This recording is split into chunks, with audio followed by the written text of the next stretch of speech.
first funny. You go to a doctor's office, and when they sign the form that says you've received your privacy notice, but they didn't actually give it to you, ask them for it. And then they'll be confused and go in this dusty drawer and try and pull one out.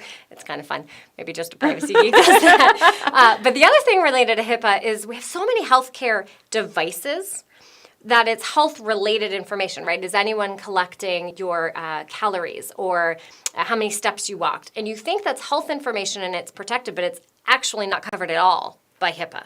HIPAA is really about the electronic exchange of data between a doctor's office and an insurance company. Yeah. It's not about just health data. So all those third-party apps that people are entering in their blood pressure and their sleep and their heart rate and what they ate and that company is processing it, they don't have to comply with HIPAA. It's optional. They could, but they don't have to. So now you have to be thinking about, well, what is that company doing with the data? Who are they selling it to?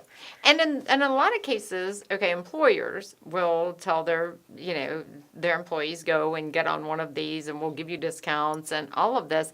And I had never really thought about it until you just brought it up. But yeah, then the employer at the very least, I would think, gets information about whether or not you might have sleep apnea, high blood pressure, all of these things that, could that go into a decision about whether or not to keep you working if they have to have layoffs? I mean, that's a worst case scenario. It's possible. I would think the third party company would probably keep it separate from the employer. You hope. I would hope, but it's possible because there's not a law that says that they can't necessarily share it. Now, we would hope that there shouldn't be discrimination around that. And those are some of what I call the data ethics issues that we have to deal with. So if I have all this data that I'm collecting and I'm processing it, if there's not a law that says I can't do it, what am I doing with it?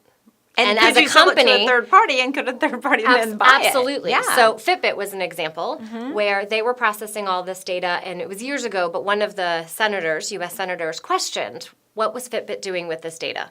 And it didn't really do a great job of communicating all the data it was collecting, and so that the end user knew you're selling it, you're not selling it, you're processing it, you're not processing it, what are you doing with it? Just tell me. So I really feel like the user experience is super important.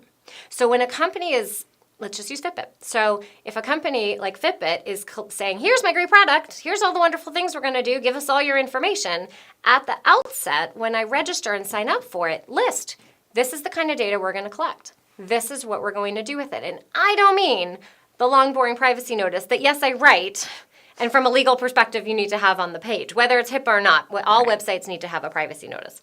I don't mean buried down there. I mean on the sign-up page, right? Think about the objections that someone might have or the concerns and put it there, alleviate them.